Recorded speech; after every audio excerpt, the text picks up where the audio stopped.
राधे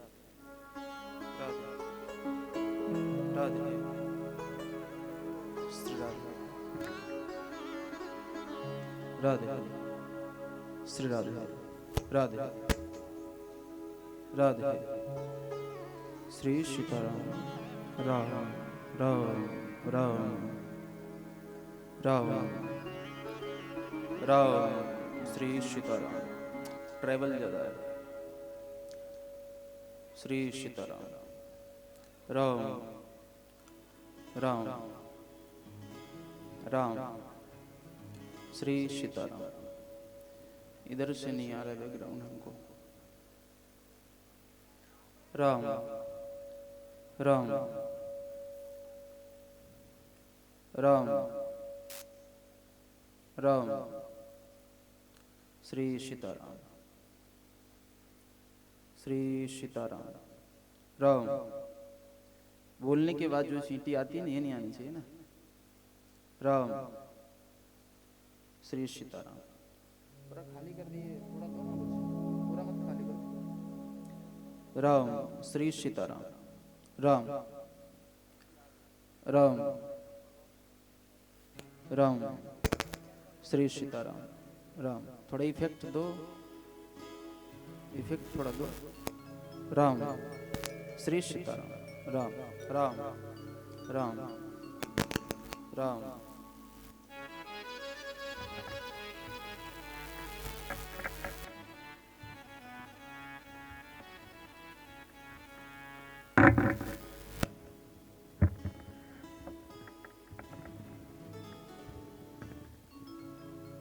राम श्री सीताराम राम। आवाज थोड़ा और बढ़ाओ, पास से बोलना पड़ता है ना। राम ठीक ठीक। इधर से थोड़ा बढ़ा दो इसको, इधर से ज्यादा आ रहा है ना तो इसलिए हमको डिस्टर्ब होता है। इसको बढ़ा थोड़ा सा। राम राम श्री सीताराम।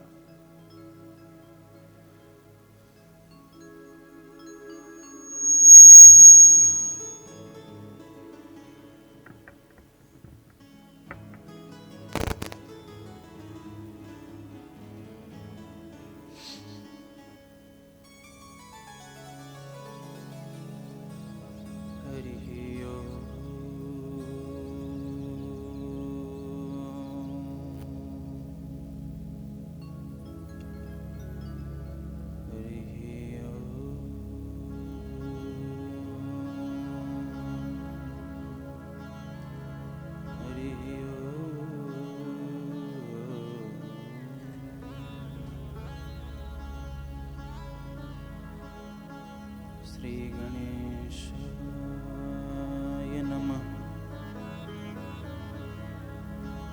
श्री सीतारामचंद्र चरण कमले नमः।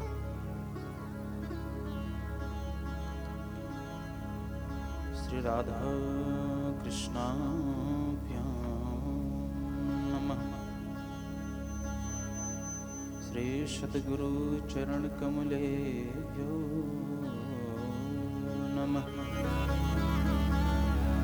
मातृपितृ चरण कमलेभ्यो नमः।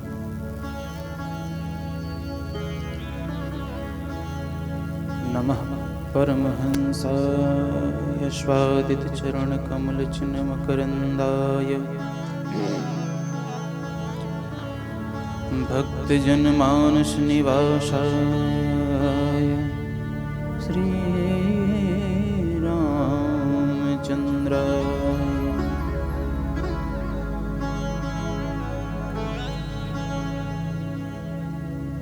ध्येयं सदा परिभवगुणमवेष्टदोहम्। तीर्थास्पदं शिवविरञ्चनुतं शरण्यम्।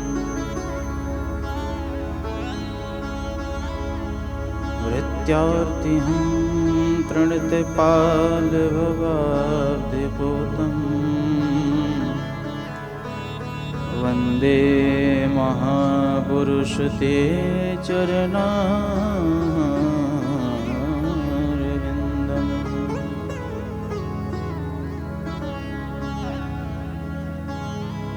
कृत्वा सुदुस्तुजसुरे क्षितराजलक्ष्मी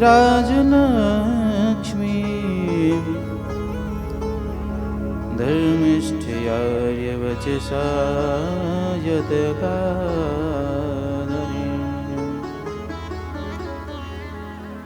मायामृगं दयितयेप्सितमन्वधावत् वन्दे महापुरुष ते चरणारविन्दम्।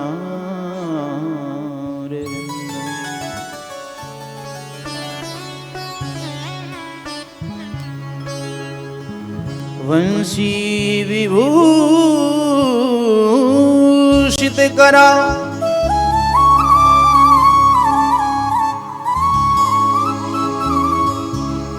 वंशी विभूषित करान्नवनीरदाभा पीताम्बरा दरुणबिम्बफलाधरोष्ठ पूर्णेन्दुसुन्दरमुखादरविन्दनेत्रा कृष्णात्परं किमपि तत्त्वमहं न जाने। नारायणं नमस्कृत्य नरं चैव नरोत्तमं देवीं सरस्वतीं व्यासं ततो जयमुदीरये।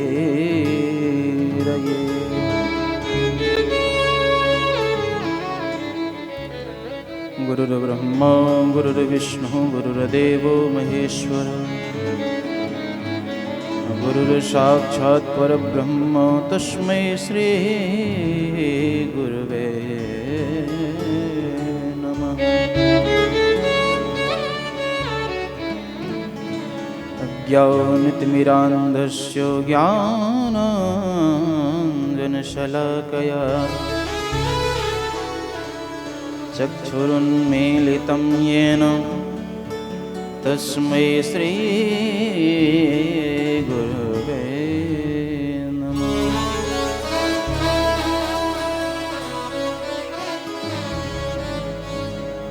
सीतानाथ समारम्भाम्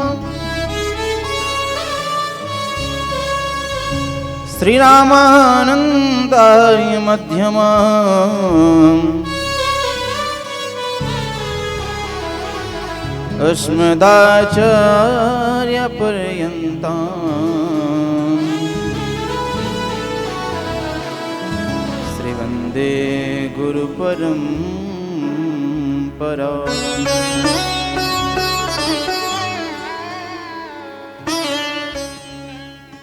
जय जय श्री राधारमण जय जय नवल किशोर जय गोपी चित चोर प्रभु हरि जय जय माखन चोर।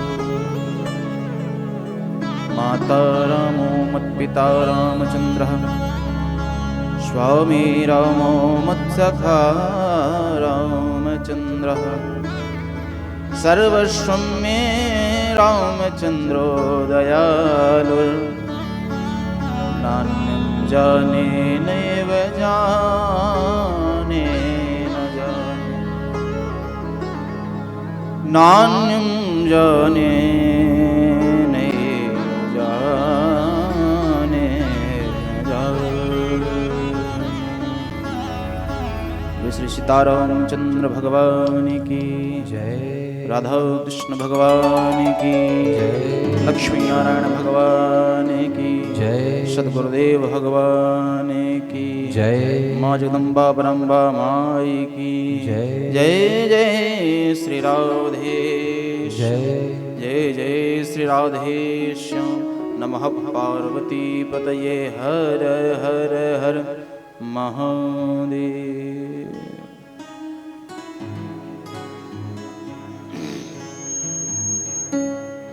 परम मंगल में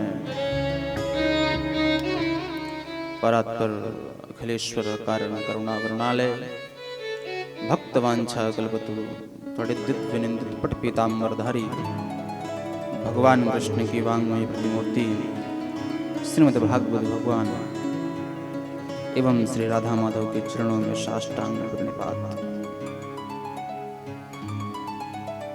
राम कथा सुनबे को रसिया ऐसे श्री हनुमंत बलवंत लाल के चरणों में साष्टांग प्रणिपात करते हुए समुपस्थित विराजमान परीक्षित स्वरूप यजमान भाई बंधु माताएं बहनें अत्र तत्र चैनल के माध्यम से दूरवाणी के माध्यम से जहाँ तक भी हमारी आवाज पहुँच रही हो सभी को हृदय से श्री सीताराम नमो राघवाय। राम कृष्ण हरि।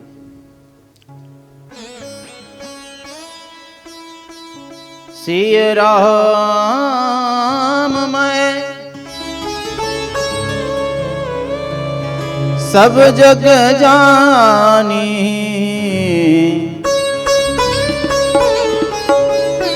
करहु प्रणाम जोरि जुग पानी करहु प्रणाम जोरि जुग पानी।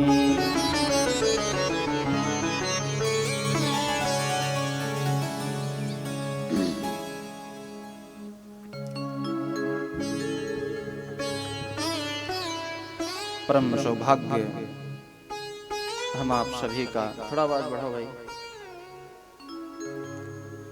जो आज हमारे निज ग्राम में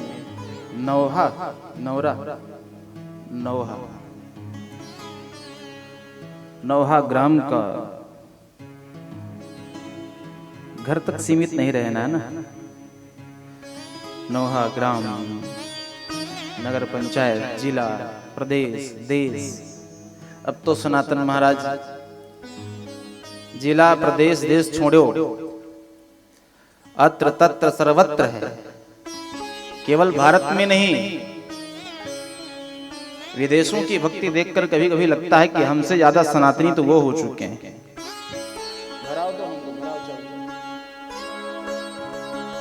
लगता है कि नहीं? कभी बनारस जाओ, वृंदावन जाओ, वहां देखो कैसे अंग्रेज लोग जो है हमारी संस्कृति को कैसे अपना रहे हैं। कितनी सुंदर साड़ियां जो है वहां की माताएं पहनते हैं यहाँ आकर के। और हमारे देश में भी देखो इतना सुंदर वस्त्र होने के बावजूद भी आज लोग उसका परित्याग करके अन्य अन्य वस्त्रों को धारण करने लगे। खैर वो विषय दूसरा है। तो सनातन इस समय पर हर जगह केवल भगवा ही रंग छाया है। और आपके यूपी में तो खासकर लहरा ही रहा है। जब से भगवा लहराया तो हरा काला नीला जो है सब समाप्त है। बोलो जय श्री राम, है ना।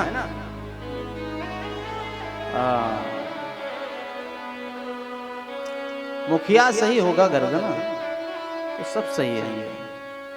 मुखिया गड़बड़ तो सब गड़बड़ है। संरक्षण करने वाला यदि सही है आपके पास तो वो घर वो देश बिगड़ नहीं सकता। घर को ही अगर देश समझें आप, यदि घर का एक गार्जियन गलत दिशा की ओर चला जाए उस घर को कोई संभाल पाएगा फिर? इसी प्रकार से देश में भी यदि सुंदर सुसज्जित सुयोग्य व्यक्ति पद पर नहीं बैठा तो वह देश भी डूब जाने में बहुत देरी नहीं लगती।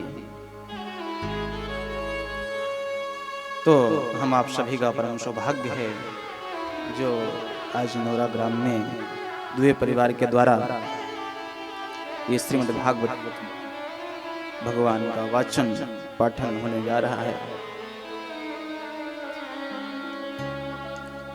भागवत जी कहते हैं, भाग्योदयेन बहुजन्म समर्जितेनो सत्संगमं च लभते पुरुषो यदा वै।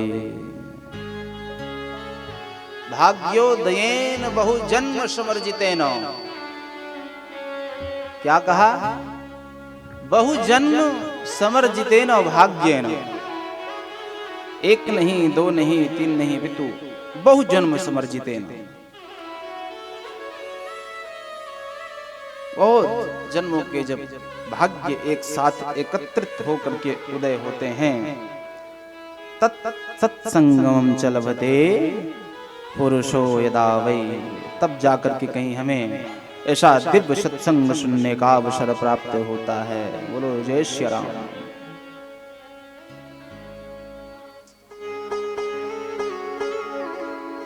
कभी विचार किया कि हमें इस सत्संग की जरूरत क्यों पड़ती है? भाई इसके अलावा भी बहुत सारे कार्य हैं, वो करते रहे, जीवन व्यतीत हो जाएगा, पर सत्संग की आवश्यकता हमें जीवन में क्यों पड़ती है, ये कभी विचार किया?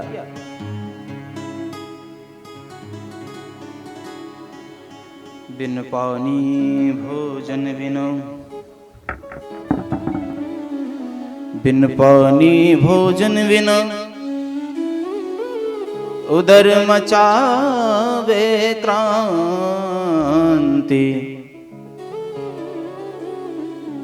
और बिन सत्संग भजन बिना मन को मिले न शांति।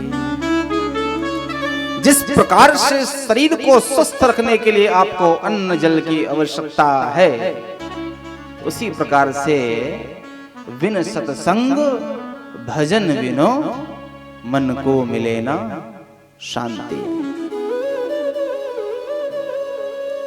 तन स्वस्थ है और यदि मन में विकृति है तो प्यारे, कई बार आप लोगों ने सुना होगा, प्रायः हम सभी देखते हैं कि अच्छे भले थे, पता नहीं किस बात की चिंता थी, अटैक आया, उससे सितारा होता है ना।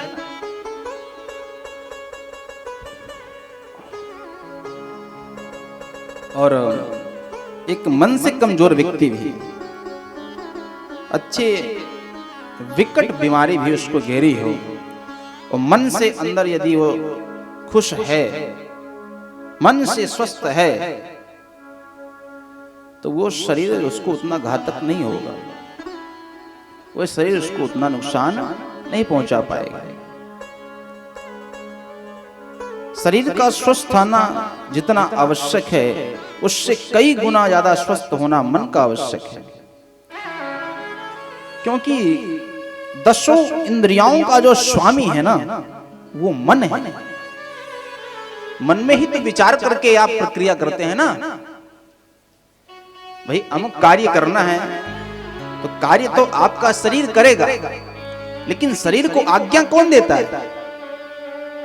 अच्छा ऐसे समझो, फोन है आपके पास, ठीक है, और फोन में यदि सॉफ्टवेयर ना हो तो फोन किसी काम का है किसी काम का?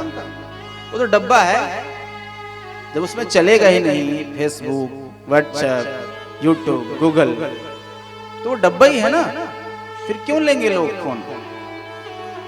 इसी प्रकार से ये शरीर है, पर इस पे सॉफ्टवेयर नहीं होगा तो फिर इस काम का सॉफ्टवेयर जिस दिन गया तो फिर गया, फिर रखते हो क्या शरीर को? तो सॉफ्टवेयर जो होता है ना, उसको बीच बीच में रिफ्रेश करना पड़ता है, क्या कहते हैं उसको? Reset, update. तो वो ये जो सत्संग है ना जीवन का, जिस प्रकार से फोन को तीव्र गति से चलाने के लिए, अच्छे से चलाने के लिए उसको समय समय पर अपडेट की जरूरत होती है, उसी प्रकार से इस शरीर को चलाने के लिए ये जो मन रूपी सॉफ्टवेयर है ना, इसको भी सत्संग के माध्यम से अपडेट कराने की जरूरत है। बोलो जय श्री राम। बात समझ में आई? कोई पूछेगा सत्संग की आवश्यकता क्यों है, तो बात समझ में आ गई, आई ना? सत्संग क्या है? जिस प्रकार से सरल भाषा में, इस प्रकार से फोन के सॉफ्टवेयर को अपडेट करना पड़ता है अच्छे से चलने के लिए, इसी प्रकार से ये 10 इंद्रियों का स्वामी मन है, मन के द्वारा ही ये संचालित होता है। तो मन को अपडेट करने के लिए हमें सत्संग की आवश्यकता होती है। अब पूछो सत्संग से क्या होगा महाराज जी? सत्संग से क्या होगा? चलो मान लो सत्संग कर लिए, फिर क्या होगा? तो सत्संग से क्या होता है गोस्वामी तुलसीदास जी महाराज बता रहे हैं।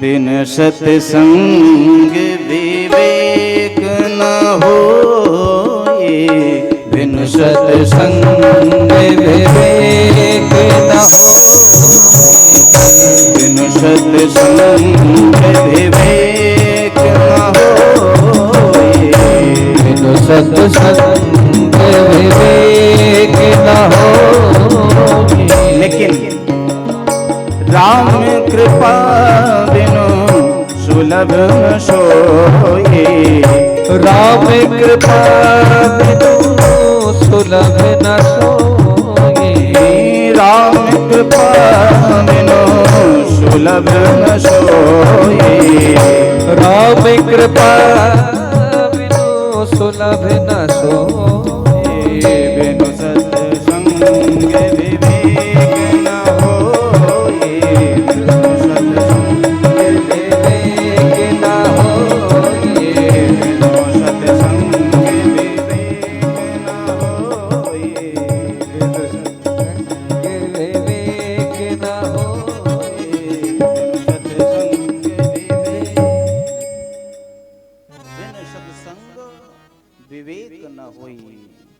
और जब आपके जीवन में सत्संग आएगा तो क्या होगा?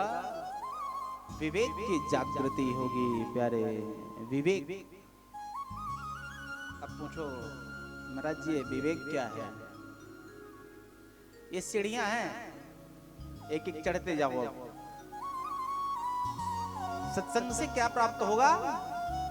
विवेक। देखो मन है, फिर उसके ऊपर की सीढ़ी है वो बुद्धि है।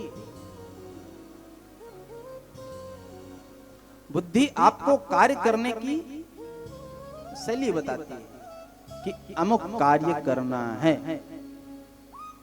जैसे आपके मन में विचार आया होगा कि हमें कथा करवानी है, तो कथा करवाने तक जो कार्य था विचार करने का, वो किसका था? बुद्धि का। वो ध्यान से समझो, बहुत सूक्ष्म बातें हैं ये जीवन की, बहुत सूक्ष्म बातें, बहुत काम आएगी।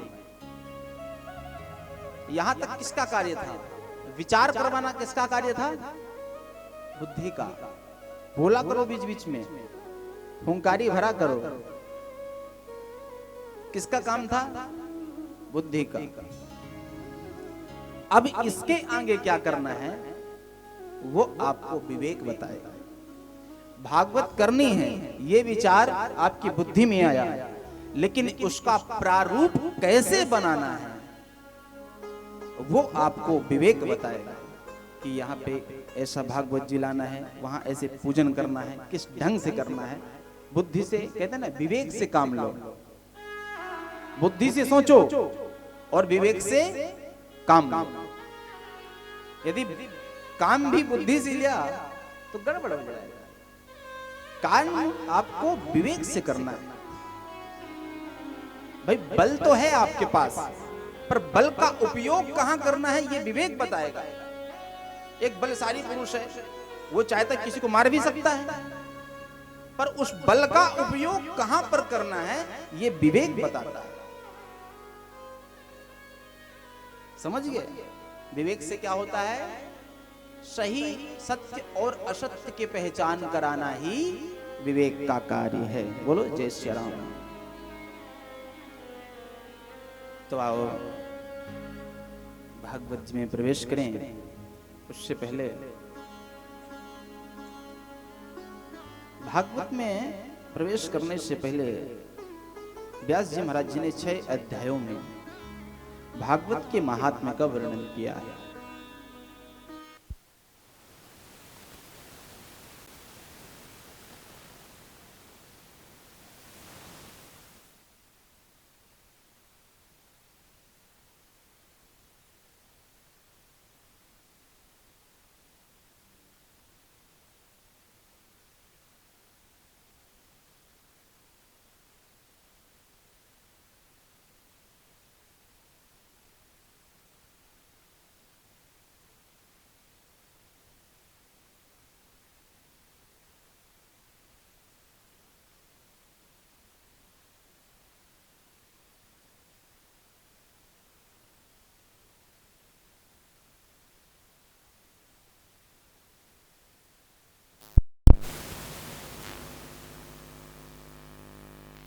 सीताराम।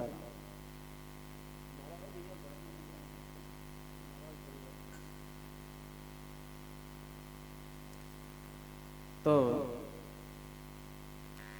विवेक को समझ लिया आप सबने।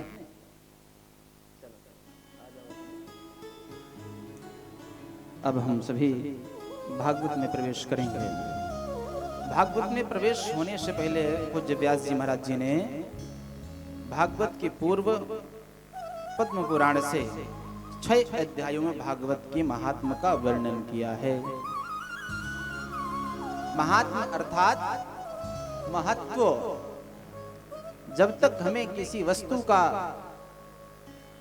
किसी विषय का महत्व नहीं पता होता तब तक हमें उसे पान करने में, श्रवण करने में रुचि नहीं होती है। इसलिए भागवत के पूर्व में 6 अध्यायों में भागवत की महिमा का वर्णन किया है। महिमा का क्यों किया? तो जाने बिनु न होए परतीति, जाने बिनु न होए परतीति, जाने बिनु न होए परतीति, जाने बिनु न होए परतीति, बिन परतीति होए नहीं प्रीति, बिनु परतीति होए नहीं प्रीति, जाने बिनु न होए परतीति, जाने बिनु न होए परतीति, जाने बिनु न जाने बिन न होय परतीति, और बिन परतीति होय नहीं प्रीति। जब तक हम किसी के बारे में जानते नहीं ना, तो उससे प्रतीति नहीं होती, और जब प्रतीति नहीं होगी तो उससे लगाव अर्थात प्रीति भी नहीं होगी। इसलिए भागवत के पूर्व में भागवत के महात्मा का वर्णन आया है। महात्मा में सबसे पहले भगवान के स्वरूप का वर्णन, वो कौन हैं, कैसे हैं, क्या करते हैं, क्या काम है, इस सारा वर्णन जिनकी हम कथा सुनने जा रहे हैं। आखिर वो कौन हैं, क्या करते हैं, कैसे हैं, उनका काम क्या है, आखिर उनको हम सुनेंगे, भजेंगे, उनकी याचना करेंगे तो उससे क्या होगा, ये सब वर्णन आया है भागवत के महात्म्य के प्रथम श्लोक में। सच्चिदानंद रूपाय विश्वोत्पत्त्यादि हेतवे तापत्रय विनाशाय श्री कृष्णाय वयं नमः। सच्चिदानंद रूपाय, भगवान का स्वरूप कैसा है? सत्य घन, चित्त घन, आनंद घन। पहला स्वरूप क्या है? सत्य। सत्य क्या है, चित्त क्या है, आनंद क्या है।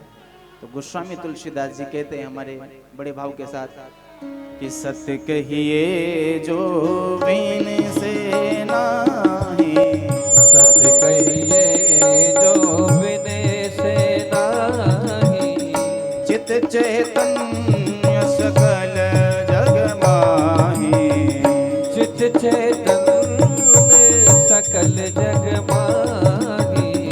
सत्य कहिए जो बिन से नाही, सत्य कहिए जो बिन से नाही, चित चैतन्य सकल जग माही, चित चैतन्य सकल जग माही।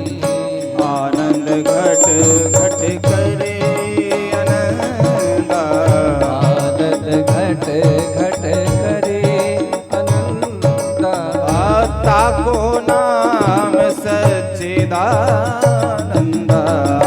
ताको नाम सच्चिदानंदा, ताको नाम सच्चिदानंदा, ताको नाम सच्चिदानंदा। सत्य कहिए जो बिन से नाही, सत्य कहिए जो बिन से नाही, सत्य कहिए जो बिन से नाही, ओ सत्य कहिए, सत्य कहिए जो बिन से नाही।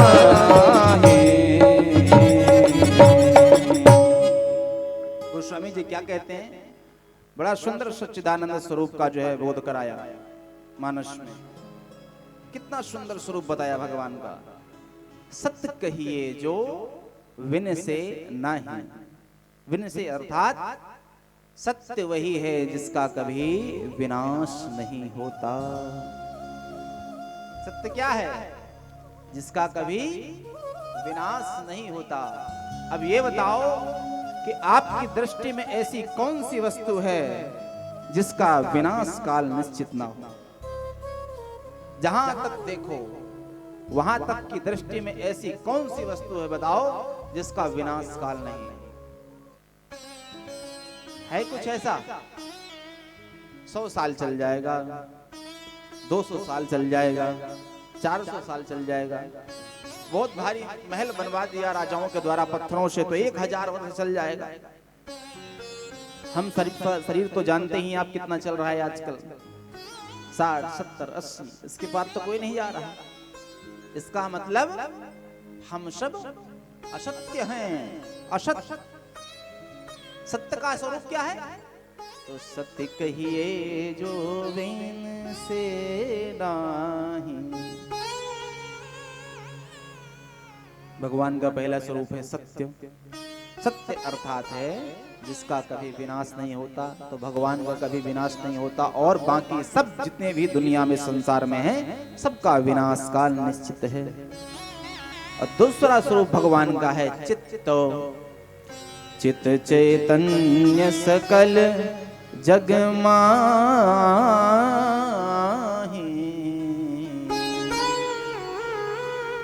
चित चैतन्य सकल जग माही। जिस चित्त स्वरूप परमात्मा के कारण हम सब चैतन्य प्रतीत हो रहे हैं वो है चित्त। चित्त स्वरूप भगवान का कैसा है, बहुत गहराई से समझना इस बात को। चित्त चैतन्य सकल जग माही। हम सब के अंदर वो चित्त स्वरूप परमात्मा ही बैठा है जिसके कारण हम सब चैतन्य हैं। चैतन्य अर्थात चलायमान हैं। हम कार्य कर सकते हैं, हम प्रक्रियाओं को कर सकते हैं। वो चित्त स्वरूप परमात्मा ही जब यहां से उड़ जाता है ना तब ये शिथिल धरा रह जाता है ना। चित्त स्वरूप परमात्मा जब तक आपके अंदर विराजमान है तब तक ही आप चैतन्य हैं, नहीं तो आप जड़ हो जाएंगे। और जड़ हो जाएंगे तो आपको क्या करेंगे आपको भी पता है। ज्यादा से ज्यादा 10 घंटा रखेंगे, 15 घंटा रखेंगे, उसके बाद जरा तथा देहांतर प्राप्तिर्धीरस्तत्र न महीयते देहिनोस्मिन्यथा देहे कौवानम यौवनम जरा। गीता में भगवान कहते हैं ये देह को कुमार हो अथवा यौवन हो अथवा वृद्ध हो अथवा बालक हो, देहिनोस्मिन्यथा देहे कौवानम यौवनम जरा। चित्त स्वरूप परमात्मा आपके अंदर से अंतर्धान हुआ कि आपको जला करके राख कर दिया जाएगा। बोलो जय सिया राम। रखेंगे कोई रहा क्या? इस संसार में इतने प्रेमी हुए होंगे। आजकल कितना बड़ा संसार है, कब से चल रहा है, कितने प्रेमी हुए होंगे। आज तो मान के चलो गली गली में प्रेमी है, पर पूर्व में कहते थे लोग, सुना है हमने कि सत्य वाला प्रेम करते थे। तो यदि सत्य में ही प्रेम किया था तो कोई एक बच्चा, एक कोई रख लिया होता। आज तक एक उदाहरण के लिए भी नहीं मिलता। इसका मतलब सत्य से संबंध है चित्त का।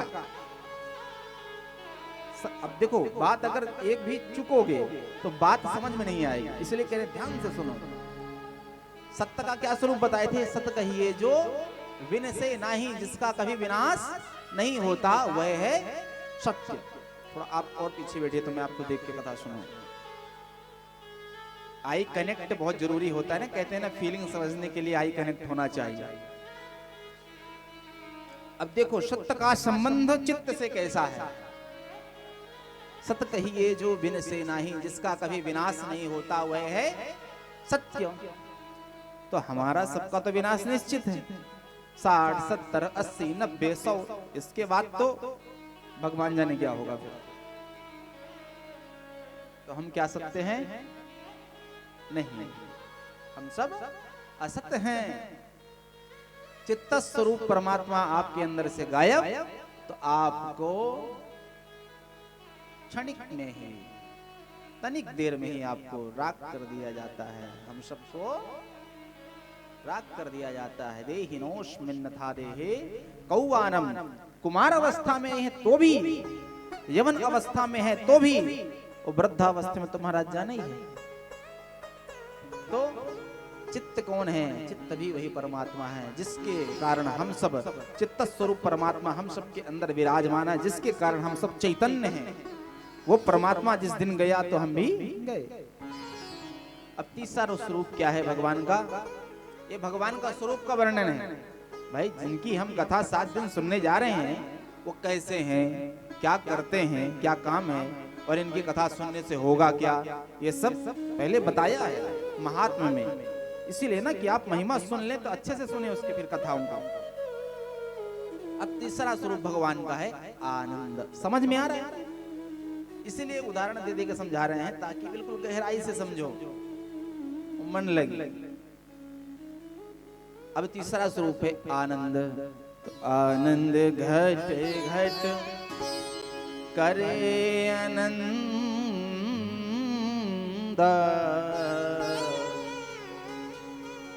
ताको नाम सच्चिदानंद। सच्चिदानंद कौन है? जो आनंद घट घट करे आनंदा, ताको नाम सच्चिदानंदा। प्यारे, जो घट घट में आनंद विराजमान करवाए। प्यारे, एक बात कहूं, संसार में यदि आप आनंद खोजते हो ना, तो भूल जाओ कि यहां आनंद मिल सकता है। संसार में आपको क्या मिल सकता है बताऊं? कुछ क्षण का क्षणिक सुख। आप जिस वस्तु में, जिस विषय में, जिस स्थान में सुख खोजते हो, क्या वह वास्तविक सुख है? जरा विचार करके देखो, है क्या? किसमें सुख खोज सकते हो? बंगले में, गाड़ी में, विषय में, पैसों में? चलो माना आपको बंगला बहुत सुख कर रहा है, सुखी हो रहे हो बंगले में। बंगले के अंदर हो आप, ऊपर बड़ा फुलझड़ा लगाया है, सितारा, वही आके गिर गया, फिर कहोगे ओहो ये तो बड़ा कष्ट दे दिया, उसमें भी सुख नहीं है। गाड़ी में महाराज आए दिन एक्सीडेंट हो रहा है, तो सुख है? जिसमें आप सुख खोज रहे थे वही आपको मृत्यु के गाल तक ले जा रहा है।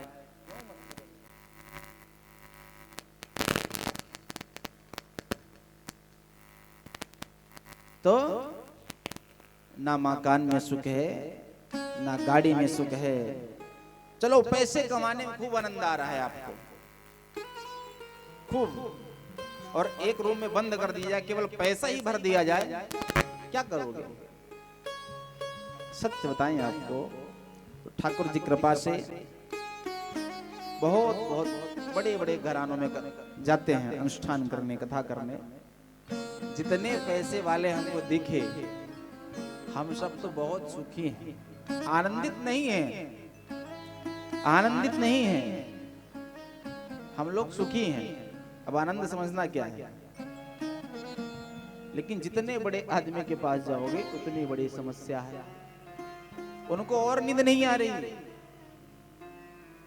उनका सोना ही नहीं सोने दे रहा उनको। तो आनंद क्या है? संसार में क्या है? आनंद नहीं, संसार में क्या है? क्षणिक सुख, कुछ देर का। बहुत सुंदर व्यंजन है जो आपको बहुत प्रिय है, मान के चलो किसी व्यक्ति को रसगुल्ला बहुत प्रिय है, अब उसके सामने रखो 1 किलो, 1 खाएगा, 2 खाएगा, 3 खाएगा, 4 खाएगा, 5वें के बाद तो अपने आप अरे हटाओ इसको, नहीं खाना। क्यों भाई, कहां गया? क्योंकि उसमें सुख था ही नहीं ना, वो क्षणिक था, उसमें आनंद नहीं है, उसमें क्षणिक सुख है। संसार के विषय में समझो, ये रसगुल्ला आदि कथा नहीं सुना रहे हैं, समझने की बात बता रहे हैं। क्यों रसगुल्ले में सुख है? क्या आनंद है? उसमें केवल क्षणिक सुख है, केवल 2 मिनट का। बहुत सुंदर आपको रबड़ी अच्छी लगती हो, कितनी खाओगे? 100 ग्राम, 100 ग्राम के बाद बोलोगे नहीं नहीं नहीं, बस बस पता नहीं मन कैसे होने लगा। तो कहां गया आपका सुख? कहां गया?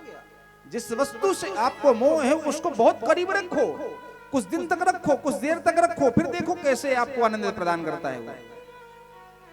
छोड़ी दो महाराज आनंद की, क्षणिक सुख है संसार की वस्तुओं में, क्षणिक सुख, चाहे कोई भी वस्तु हो, विषय हो, व्यंजन हो, क्षणिक सुख है। आनंद क्या है? आनंद घट घट करे आनंदा, ताको नाम सच्चिदानंदा। आनंद वह है जो सदा सर्वदा रहता है, आनंद घट घट रोम रोम में आनंद समाहित रहता है। महात्माओं को देखो, संत जनों को देखो, सुबह पा लिया, शाम का पता नहीं, फिर भी जय सिया राम, जय जय सिया राम, सुबह पा लिया, शाम का पता नहीं, और सुखी है, मदमस्त है, अपने राम में मस्त रहते हैं। वो है आनंद। आपने यहां कुछ प्रसंग सुना, देखो कैसा आनंद होता है। आपने कुछ प्रसंग सुना या कहीं वाक्य देख लिया भगवान का, वह वाक्य आपने, वह प्रसंग आपने कभी बाद में उसको मनन किया, तो वैसे ही आत्मसात होने लगता है वो हृदय में। ऐसा लगता है कि फिर से वही आनंद उमड़ाया हो। आप अभी प्रसाद कुछ पाओ, रबड़ी रसगुल्ला पाओ, और कल उसको, वो कल फिर स्वाद में आएगा? आएगा क्या? उसका स्वाद दोबारा जिह्वा पर आएगा? नहीं आएगा ना, जिह्वा को फिर से चाहिए। लेकिन आनंद क्या है? भगवान की कथा सुनोगे और जब कहीं स्मरण करोगे तो फिर वही जो है हृदय में वही आनंद उमड़ाएगा भगवान की कथा सुनकर। वाह, ये है आनंद का स्वरूप। आनंद आपको सदा सर्वदा आनंद प्रदान करते रहता है, और सुख केवल क्षणिक। इतनी बात से समझ लो, केवल यदि आपको कोई व्यंजन पसंद है और आप उसको पाओ और मात्रा से थोड़ी अधिक कर दो, तो वही व्यंजन आपको विष के समान लगता है। तो संसार की वस्तुओं में प्यारे केवल क्षणिक सुख है, आनंद केवल कहाँ है? तो देखो एक बात से और समझो, जब भगवान देवकी नंदन बन करके आए, यशोदा नंदन, नंद नंदन, तो नंद बाबा के यहाँ जब हुए भगवान, तो क्या बोला गया? नंद घरा नंद भयो, नंद घरा नंद भयो जय कन्हैया लाल की, नंद घरा नंद भयो जय कन्हैया लाल की। नंद घर कृष्ण भयो कहा क्या? नंद भयो, नंद के घर कृष्ण भयो कहा नहीं कहा। क्यों नहीं कहा? क्योंकि कृष्ण में ही आनंद है। आनंद परमात्मा के सिवा, प्यारे परमात्मा की कथा, परमात्मा के जन, उसके सिवा आनंद कहीं नहीं है। आनंद तो केवल परमात्मा में ही है। और आनंद नाम भी पर्यायवाची भगवान का ही है।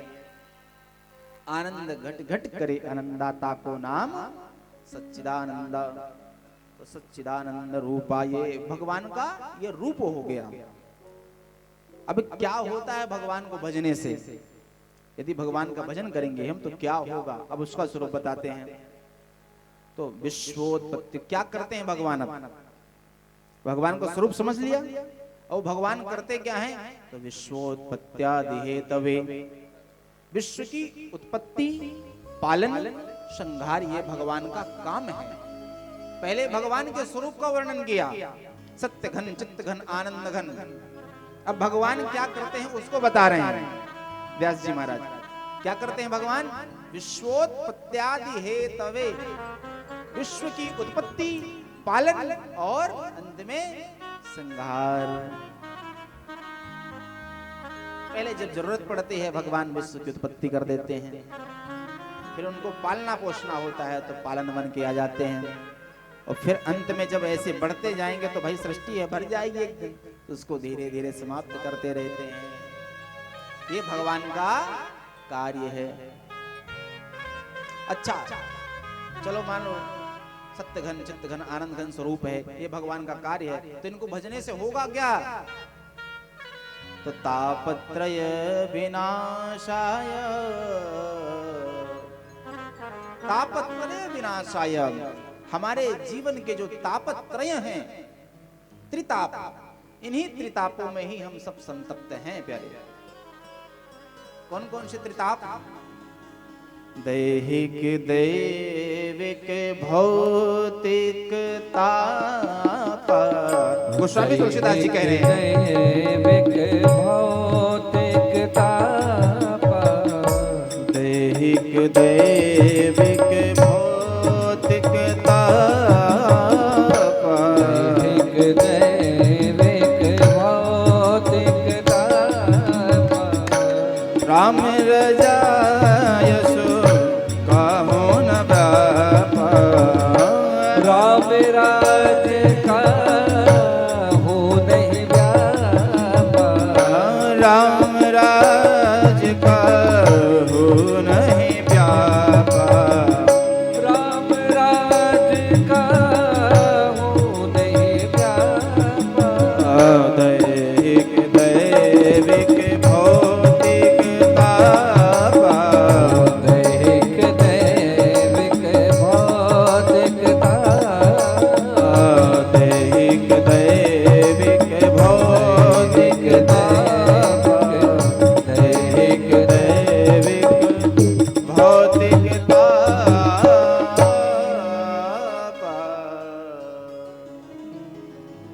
हम सभी जीवगत प्राणी केवल इन त्रितापों में ही संतप्त हैं। इसके अलावा कोई कष्ट नहीं है दुनिया में। ये तीन ताप में ही सारे कष्ट हैं। और ये कष्ट से निवृत्ति चाहते हो तो राम की शरण में चरण शरण ग्रहण करनी पड़ेगी। वो त्रिताप कौन से हैं? दैहिक, दैविक, भौतिक तापा। पहला ताप कौन सा है? दैहिक। दैहिक ताप क्या होता है? शरीर में बीमारी उत्पन्न हो जाना, आदि व्याधि उत्पन्न हो जाना। आजकल तो सभी परेशान है महाराज। व्याधि नाम शरीरम, शरीर नाम ही उसी कहा जिसमें व्याधियां उत्पन्न होती रहती हैं। सभी प्राणी देह में किसी ना किसी व्याधि से परेशान हैं। दूसरा ताप कौन सा है? दैविक ताप। दैविक ताप क्या कहलाता है? कभी ज्यादा वृष्टि हो जाना, ओला पड़ जाना, सूखा पड़ जाना, ये कौन सा ताप है? दैविक ताप। कौन सा ताप है ये? दैविक ताप। मतलब देवताओं के द्वारा। तो ये इंद्र पर पानी बरसाना किसका काम है? इंद्र का। नहीं बरसाएगा तो क्या कर लोगे आप?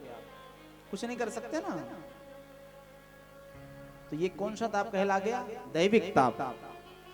अब आया भौतिक ताप। महाराज आजकल बहुत परेशान है लोग। वहां हम सब तो देखते ही होंगे टीवी में, वो बागेश्वर बाबा के यहाँ कैसे झूम झूम के नाचते हैं। तो भौतिक ताप भी संसार में अन्य अन्य है। इन सब की निवृत्ति करना ही परमात्मा का कार्य है। परमात्मा की चरण शरण ग्रहण करने से ये जो त्रिताप हैं ये नष्ट हो जाते हैं। तो भगवान के चरण शरण ग्रहण करने से क्या होता है आपको भी पता चल गया। ऐसे भगवान श्री कृष्ण के चरणों में हम सभी मिलकर के बारंबार प्रणाम करते हैं। श्री कृष्णाय वयं नमः। अब आगे इस कथा के जो परम वक्ता वीतराग श्री सुखदेव जी महाराज का ध्यान आया है। यम प्रव्रजन्तमनुपेतमपेत कृत्यम द्वैपायनो विरह कातरया जुहाव पुत्रेति तन्मयतया तरवो विनेदुः तम सर्वभूत हृदयं मुनिमानतोऽस्मि। तम सर्वभूत हृदयं मुनिमानतोऽस्मि।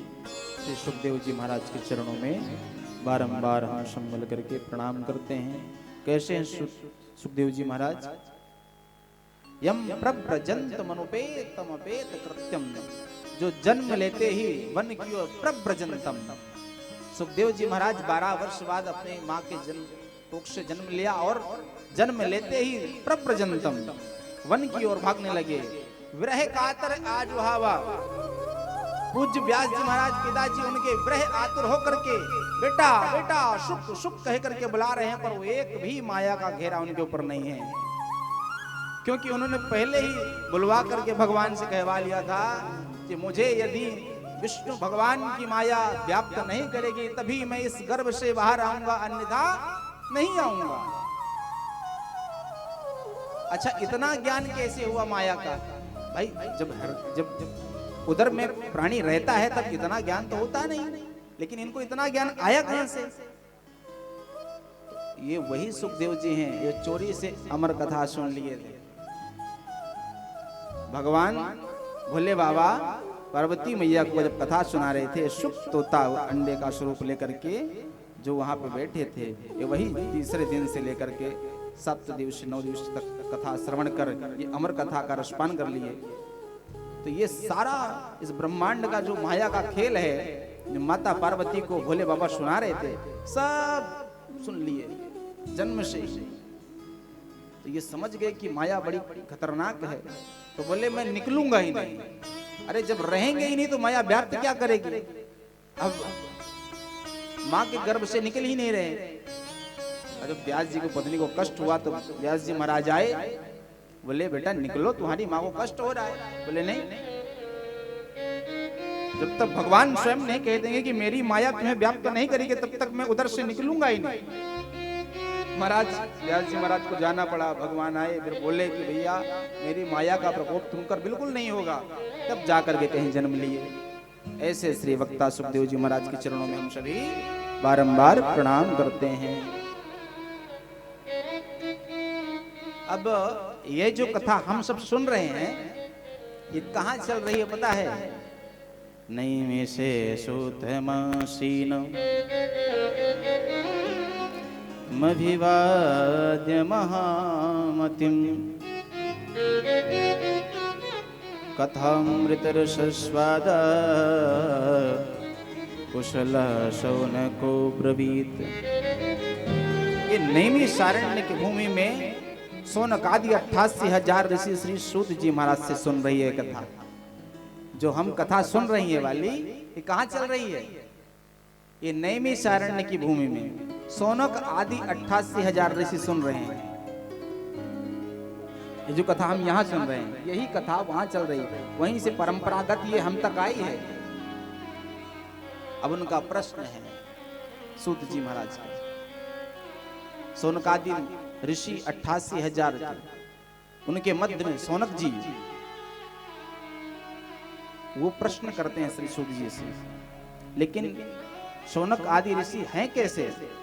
कथामृतम रसा स्वादः कुशलः। कथा रस अमृत पान करने में परम कुशल है। देखो कितनी चतुराई से इनका जो है महिमा का वर्णन कर दिया।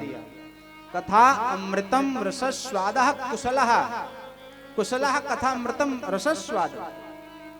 कथा का रस पान करने में परम कुशल है। परिचय कैसे दे रहे हैं शौनक आदि ऋषियों का? बोले महाराज कथा तो सब कुछ सुनते हैं, कुशल क्या है, परम कुशल क्या है? क्यों बोल रहे हो आप इनको कुशल हैं? भाई कथा तो हम सभी सुन रहे हैं, इसमें कुशलता क्या है? बड़ी कुशलता उनकी ये है कि बहुत विद्वान हैं, समस्त शास्त्रों का ज्ञान है, फिर भी जब कथा सुनने बैठते हैं तो सब कुछ भूल करके अनभिज्ञ होकर के भगवान की केवल कथा का रसपान करते हैं। ऐसे लगता है कि कुछ जानते ही नहीं हैं। ये इनकी परम कुशलता है। तो शौनक आदि ऋषि श्री सूत जी महाराज से प्रश्न करते हैं। क्या प्रश्न? अज्ञान ध्वंद विध्वंस कोटि सूर्य समप्रभा श्रोताख्या हि कथा सारम मम कर्ण रसायनम।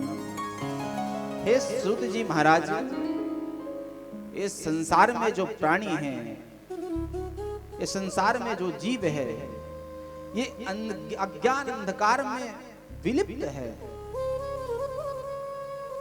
और उदाहरण देते हुए कहते हैं कि सूत जी महाराज, ये संसार के अंधकार को दूर करने के लिए तो सूर्य भगवान सामर्थ्यवान हैं, परंतु जो जीव के हृदयगत में विराजमान अज्ञान अंधकार है, इसको सूर्य भगवान नहीं दूर कर सकते। जीव के अंदर जो अंधकार है, कौन सा अंधकार? अज्ञान अंधकार, वो सूर्य भगवान नहीं दूर कर सकते। उसमें तो एक सद्गुरु की ही आवश्यकता होती है। इसलिए हे गुरुदेव, आप हमको ऐसी कथा सुनाइए, क्योंकि देखो अब जीव बड़ा आलसी हो चुका है। शास्त्र बहुत हैं, समय कम है, और ना इतना पढ़ना चाहता है, तामसी प्रवृत्ति के हो गए हैं लोग। तो ऐसा कुछ सार सुनाइए। कथा सारम मम कर्ण रसायनम, जो कर्ण को बहुत प्रिय हो और कथाओं का सार हो। क्योंकि अब सारे महाराज 4 वेद, 18 पुराण, उपनिषद, सांख्य, वेदांत किस किस को पढ़ेगा? एक शास्त्र पढ़ने में समर्थ नहीं है व्यक्ति, हर व्यक्ति आजकल। कोई कोई होता है जो पुराणों का अध्ययन करता है। तो ये जीव बड़ा आलसी है, बड़ा तामसी है, बड़ा अज्ञान अंधकार इनके अंदर व्याप्त है। ये इतना सब कुछ नहीं कर सकता। श्रेयसाम यद भवेत् श्रेयः पावनानां च पावनम, और कृष्ण प्राप्ति करम शाश्वत साधनम तद्वदाधना। हे सूत जी महाराज, सार का भी जो सार हो, ऐसी कथा सुनाओ। और वो क्या हो? कृष्ण प्राप्ति करम शाश्वत। पहले महात्मा जन 1000 वर्ष, 10,000 वर्ष महाराज तपस्या करते रहते थे। जन्म जन्म मुनि जतन कराहि अंतराम कही आवत नहीं। जन्म जन्मांतर तक केवल यत्न करते थे भगवान को पाने का। लेकिन अब तो किसी के पास 5 मिनट का भी टाइम नहीं है। इसलिए कृष्ण प्राप्ति का सरल और शाश्वत, कृष्ण प्राप्ति करम शाश्वत साधनम, ऐसा कोई साधन निकाल के दो जो कृष्ण प्राप्ति में सरल हो, शाश्वत हो। कृष्ण प्राप्त कर्म सस्वत साधनम तद वद अधुना। वह आप ऐसा शास्त्र कहिए, ऐसी कथा कहिए जिससे कृष्ण प्राप्ति सरल हो जाए।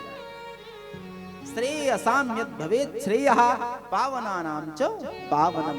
जो सार का भी सार हो, जो पवित्र को भी पवित्र कर दे, जो मंगल को भी मंगल कर देने वाला हो, ऐसी कथा हमें सुनाइए। और ऐसी कथा सुनने के लिए आपके जैसे सद्गुरुदेव भगवान की ही आवश्यकता पड़ती है।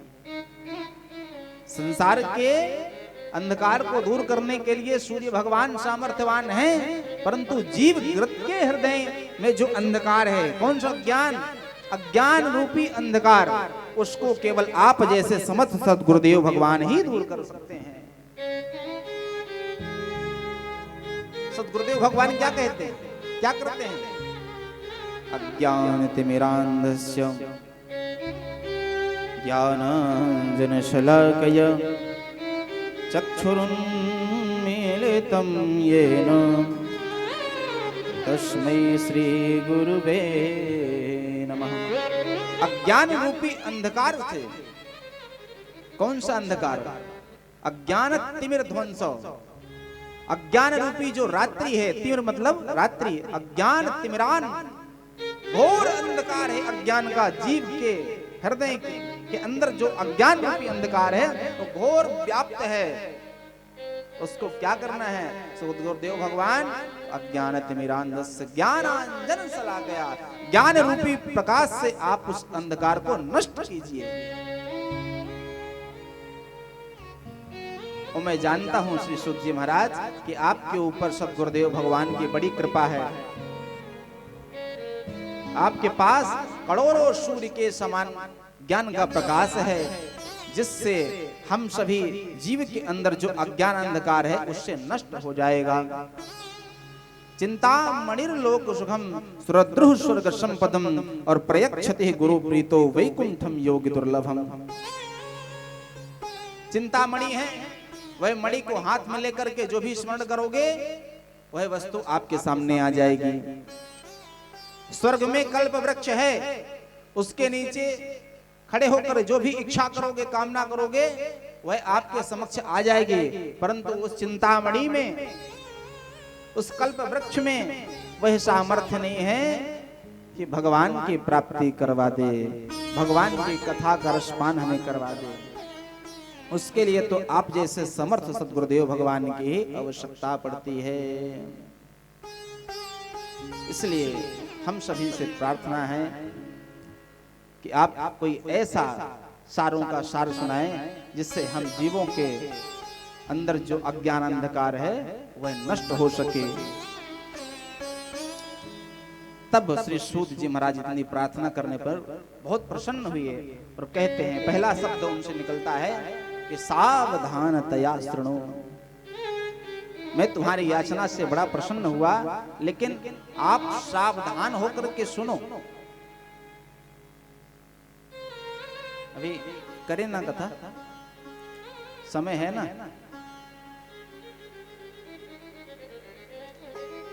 सावधान तया शृणु। सूत जी महाराज कहते हैं, हे शौनकादि ऋषि, संसार में प्रत्येक व्यक्ति को सबसे बड़ा दुख क्या है पता है? सबसे बड़ा भय किस बात का है? वो है मृत्यु का। इसी बात से तो सब दुखी होते हैं। देखिए, किसी के पास गाड़ी बंगला सब कुछ है, लेकिन उसके पास मृत्यु को तो नहीं जीत सकता। पैसों से, गाड़ी से, बंगले से, वो भी अगर दुखी होगा तो मृत्यु से दुखी होगा।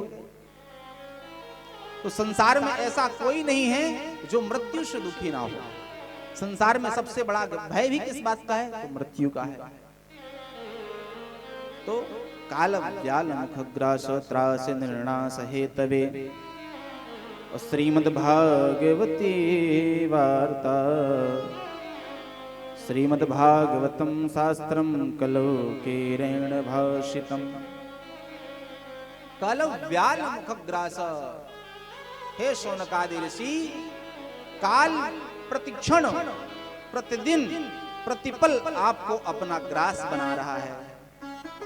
कहते हैं ना हम 20 साल के हो गए, 40 साल के हो गए, 40 बहुत बड़े हैं वो, 40 साल के हो गए, अरे 50 साल के हैं, श्रेष्ठ हैं, बड़े हैं। अरे बड़े नहीं हैं, 50 साल आपकी आयु के चले गए, 50 साल अपने से आप छोटे हो गए कि बड़े हो गए।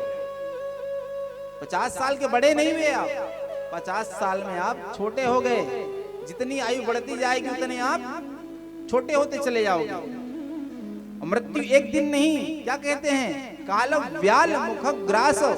जैसे आपके अंदर सुंदर व्यंजन पकवान की थाली आती है तो एक वर्ष ही नहीं, एक बार में आप उसको नहीं पा लेते।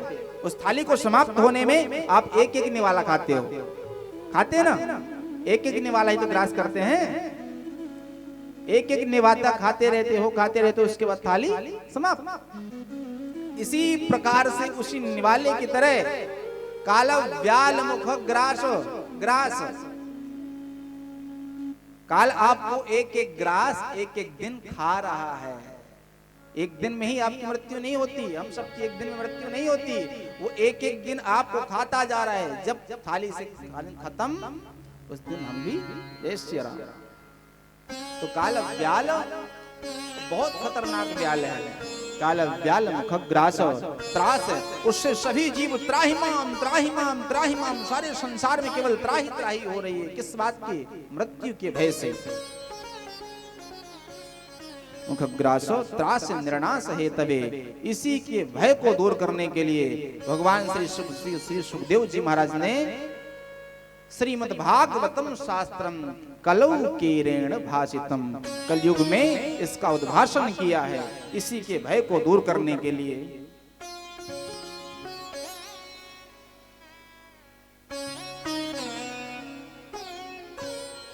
तो श्रीमद् भागवत किस लिए है, मृत्यु के भय से दूर करने के लिए। अच्छा महाराज, तो मृत्यु का भय कभी किसी का भागा? बोले हाँ। बोले कब और किसका? तो बोले मृत्यु का भय, मृत्यु का डर एक बार परीक्षित के सामने आया था, तो उस समय पर श्री सुखदेव जी महाराज जी ने इसी श्रीमद् भागवत का उद्भाषण करके उसके मृत्यु के डर को नष्ट कर दिया था। बोले कब महाराज, कैसे हुआ, वो सब सारी कहानी हमें सुनाइए। कथा चलने दें क्या, समय है अपने पास? हाँ ठीक है, क्योंकि आज सभी आप लोग थके भी होंगे, सुबह से लगे हैं भाई, आप लोगों का भी ख्याल करना हमारा धर्म है। तो कुछ देर 5-10 मिनट करते हैं, फिर सीताराम होगा ना। सुखदेव जी और परीक्षित जी का चरित्र सुन लें, उसके बाद फिर आरती करना। बोले ऋषि के साप से सुखदेव परीक्षित जी महाराज को मृत्यु का भय हुआ था ना, तक्षका सप्तमेहनी, 7 दिन में तक्षक नाग दंशन करने से परीक्षित को साप मिला था मृत्यु का। उस मृत्यु का भय जब हुआ तो परीक्षित गंगा किनारे गए और वहां सभी ऋषियों से केवल एक ही प्रश्न कर रहे हैं। कौन सा प्रश्न? म्रियमाणस्य किम कर्तव्यम। हे प्रभु, हे गुरुदेव भगवान, जो महात्मा आते हैं, जो संत आते हैं, केवल सभी से एक ही प्रश्न है, म्रियमाणस्य किम कर्तव्यम। 7 दिन में मरने वाले प्राणी को क्या करना चाहिए? अच्छा ये बताइए, ये श्राप केवल परीक्षित को नहीं लगा है, ये श्राप केवल परीक्षित को नहीं है 7 दिन में मरने का, ये श्राप हम सभी संसारिक प्राणियों पर है। अच्छा बताओ, रवि, चंद्र, भौम, बुध, गुरु, शुक्र, शनि, इन 7 के अलावा और कोई दिन होता है क्या? ये 7 दिन में तो किसी एक दिन हमारी मृत्यु होगी ना। ये 7 दिन जिस दिन मरेंगे हम, या जब जाएंगे यहाँ से, तो कोई एक ही दिन होगा इन्हीं 7 में। तो ये श्राप केवल परीक्षित को नहीं है, ये श्राप संसारिक सभी प्राणियों को है। तो परीक्षित ने तो अपना यत्न करना शुरू कर दिया कि मुझे आज से 7वें दिन मरने का श्राप लगा है, तो मैं कुछ यत्न करता हूं। तो गंगा के तीर पर सभी महात्माओं से एक ही प्रश्न, म्रियमाणस्य किम कर्तव्यम। 7 दिन में मरने वाले प्राणी को क्या करना चाहिए? लेकिन हम लोग सचेत हुए क्या? 7 दिन, देखो परीक्षित को तो इतना पक्का था कि मेरी 7 दिन से पहले अब काल भी मृत्यु नहीं कर सकता। परीक्षित को तो इतना पता था, और वो भी पता ही था, पक्का विश्वास था कि ऋषि का श्राप लगा है तो 7 दिन से पहले मैं नहीं मर सकता, लेकिन हम आप सभी को एक क्षण का भी पता नहीं है। जिसको 7 दिन का समय है उसने अपना यत्न करना खोजने लगा, लेकिन हम सबको प्रतिपल मृत्यु का डर है। हम अभी तक भी सतर्क नहीं हुए, हमको अभी तक भी समझ में नहीं आ रहा है कि हम सबको भी श्राप है, हमारी आयु निश्चित है, तो हम भी यत्न करें। ऐसा परम दुर्लभ ये भागवत शास्त्र है। जब परीक्षित जी को श्री सुखदेव जी महाराज भागवत सुना रहे थे कि भागवत की महिमा देखो कितनी बड़ी है। उसी समय पे देवता गण आए गंगा के किनारे। जब श्री सुखदेव जी महाराज परीक्षित जी को भागवत सुना रहे थे तो देवता गण आए। सुकार्य कुशलासुरा, स्वर्ग से सभी देवता सुधा कुंभम गृहीत्वैवो देवास तत्र समागमन। देवताओं का समागम हुआ। कैसे? सुधा कुंभम, अमृत का घड़ा लेकर के आए और कहते हैं श्री सुखदेव जी से कि श्री सुखदेव जी महाराज, हमने सुना कि परीक्षित को आज से 7वें दिन मरने का शाप लगा हुआ है, तो हम ये चाहते हैं कि ये स्वर्ग से हम कलश, अमृत का कलश लेकर के आए हैं। ये अमृत का कलश जो है, अमृत आप परीक्षित को पिला देवें, जिससे कि परीक्षित का मृत्यु का भय समाप्त हो जाए। अब श्री सुखदेव जी महाराज विचार करने लगे कि ये देवतागण इतने स्वार्थी हैं और ये अमृत पिलाने यहां पर ऐसे बिना कार्य के कैसे आएगा। तब विचार करे, तब देवतागण बोल पड़े, आए देवता सदा स्वार्थी। देवता बड़े स्वार्थी होते भैया। आए देवता सदा स्वार्थी, वचन कहे अनूप परमार्थी। परमार्थ के वचन कर रहे हैं। अच्छा, कोई स्वार्थी व्यक्ति हो, परमार्थ की बात करो तो थोड़ा सा सचेत हो जाना चाहिए। तुरंत सुखदेव जी महाराज सचेत हो गए और ध्यान से कुछ देर जब रुके तो क्या देखे, देवतागण बोलते हैं दोबारा। अब देखो, जब किसी को बात बनानी होती तो कैसे करता है, तो पहले आपके हित की बात करेगा। जब कोई चापलूस व्यक्ति होगा ना तो पहले अपनी बात नहीं रखेगा, जो अपनी बात है वो पहले नहीं रखता। वो क्या करता है, पहले आपके हित की बात करता है।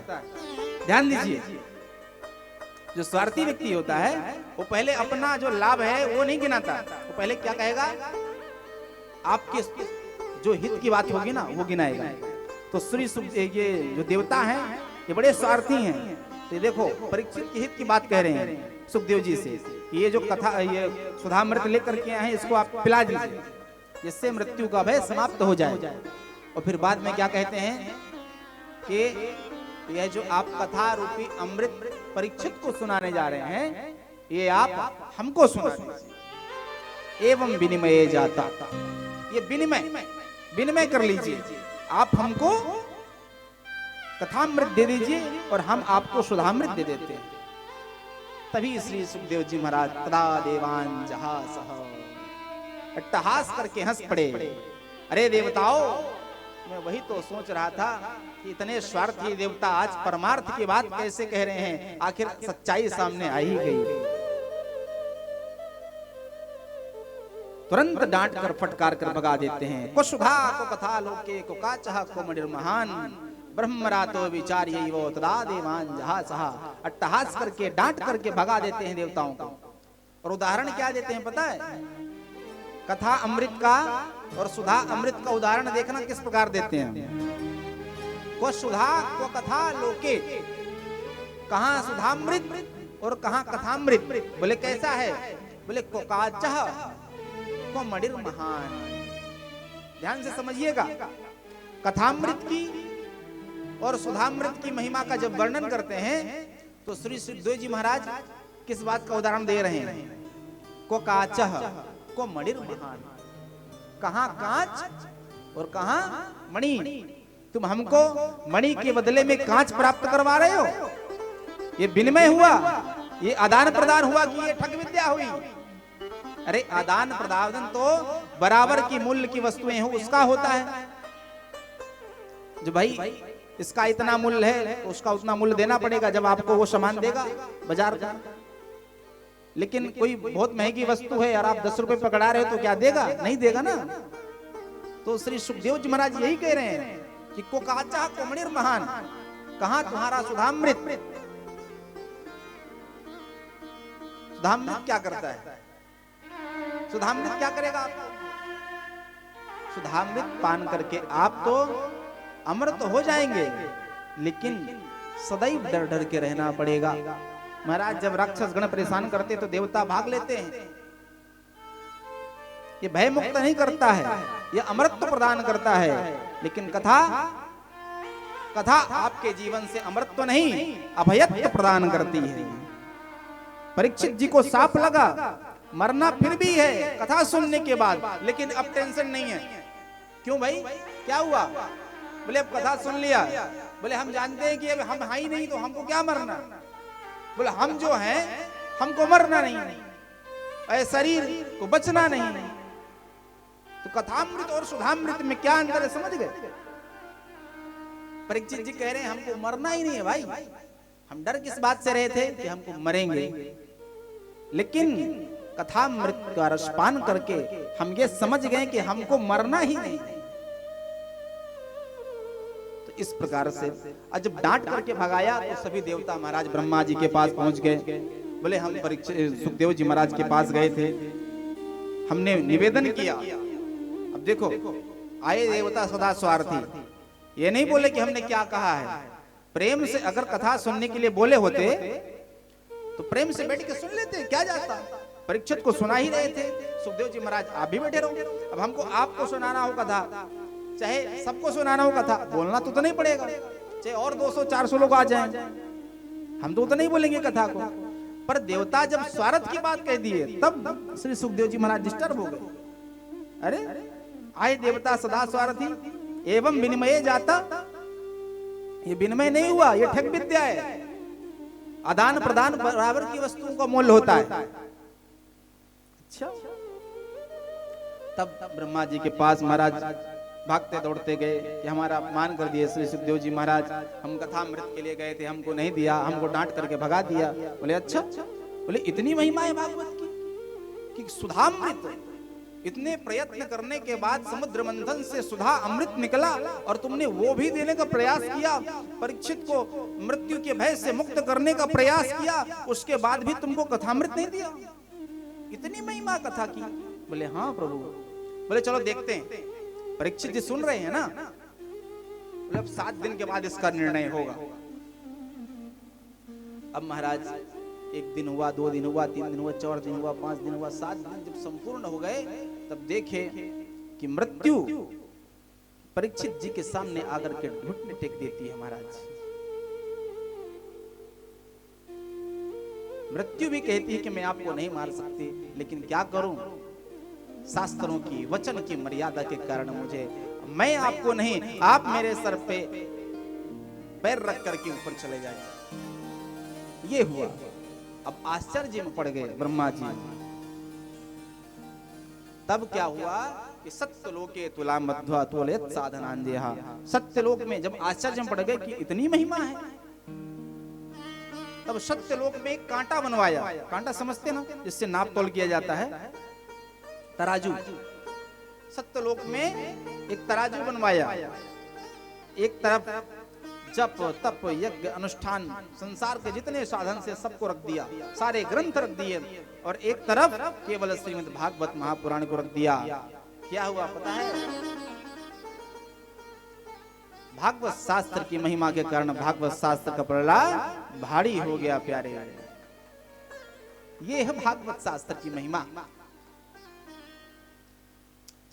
तो इतना सुंदर शास्त्र है, इसलिए इसको बारंबार रस पीते रहो। अहो रसिका भुवि भावुकाः, बार बार इस रस का पान करते रहो। क्या होगा? इस रस के पान करने से आपको अमृतत्व नहीं, ये रस आपको अमृतत्व नहीं प्रदान करेगा। बोले क्या प्रदान करेगा? बोले अभयत्व प्रदान करेगा। आपको संसार के भय से मुक्त कर देगा। आपको सत्य और असत्य पता चल जाएगा। भाई मृत्यु, जब आप किसी की विषय देखो, बच्चा है अब उसको ज्ञान नहीं कि ये आग है, वो तो जाएगा जाएगा ना। अच्छा यदि पता है तब हम डालेंगे हाथ, जब उसको पता ही नहीं तो वो कूद जाएगा महाराज उसमें। तो जब हमें मृत्यु का डर का पता ही नहीं होगा, जब हमको पूर्ण ज्ञान हो जाएगा कि हम कभी मरने वाले हैं नहीं, जो हमारा स्वरूप है, और ये शरीर कभी हमारा था नहीं।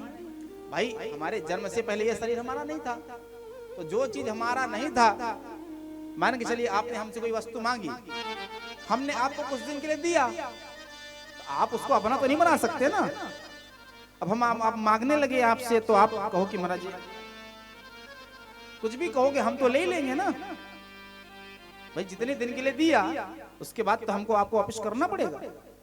तो ऐसा ही है, आपको पता होगा ये कथा क्या ज्ञान प्राप्त कराती है कि भैया ये शरीर तेरा नहीं है, ये जन्म से पहले तेरा नहीं था, तो जन्म के बाद भी तुम्हारा नहीं रहेगा। ये अमरत्व नहीं, कथा क्या प्राप्त कराती है? अभयत्व। जय श्री राम। बीच बीच में देखो कथा में दो विघ्न बहुत आते हैं, एक मनी राम और एक निद्रा देवी। कथा महाराज कितना भी बड़ा रोगी हो ना, जिसको नींद नहीं आती हो, जिसको नींद नहीं आती हो उसको बस ले आके बैठा दो। अभी तो शाम का समय में थोड़ा ठंडी लग रही है, दोपहर में कल से जिसको नींद नहीं आती हो, अगर आपको ट्राई करना हो तो कर सकते हो। जो गोली खाता हो महाराज नींद की फिर भी ना आती हो, उसको कथा में ले आके बैठा दो, फिर देखो। और कहीं धोखे से टिकने का स्थान दे दो, फिर देख लो राम जी, फिर तो जय श्री राम। तो कथा आपको अभयत्व प्रदान करती है। दो विघ्न कथा में, एक निद्रा देवी, एक मनीराम। अब मनीराम कब आपको यहां से बैठे बैठे आपको दुबई का दर्शन करवा दे, आपको पता नहीं चलेगा। कब आप दुबई पहुंच गए आपको भी नहीं पता चलेगा। इन दोनों का एक ही उपाय है कि बीच बीच में जय सिया राम का नारा, राधे राधे का नारा जो है लगाते रहो। इससे आप जो विचलित हुआ माइंड हुआ एक एकत्रित हो जाएगा। अच्छा प्यारे, भगवान के विग्रह से, भगवान के विग्रह से दो गंगाओं का उद्गम हुआ है। छोटा सा प्रसंग है, बहुत ध्यान से सुनिए, इसके बाद हम आरती करेंगे। भगवान के विग्रह से दो गंगाओं का उद्गम हुआ है। कितनी गंगाएं? दो। उन गंगाओं का नाम क्या है? तो भगवान के चरणों से भागीरथी गंगा का उद्गम हुआ है, और भगवान के मुखमंडल से श्रीमद् भागवती गंगा का प्रवाह हुआ है। अब देखो, को बड़े छोट कहत अपराधु। अब दोनों बहनें हैं, अब किसको छोटा कहें किसको बड़ा कहें, भाई अपराध कौन ले? पर कथा के माध्यम से आप समझ जाइए कौन बड़ी है कौन छोटी है। भाई दोनों बहनें यदि हैं, हम भाई भाई भी हैं, तो कोई छोटा होगा कोई बड़ा होगा, है ना? तो हम छोटा बड़ा नहीं कहेंगे, हम अपराध नहीं लेंगे। अब आप कथा के माध्यम से समझ लीजिए कौन बड़ी है कौन छोटी है।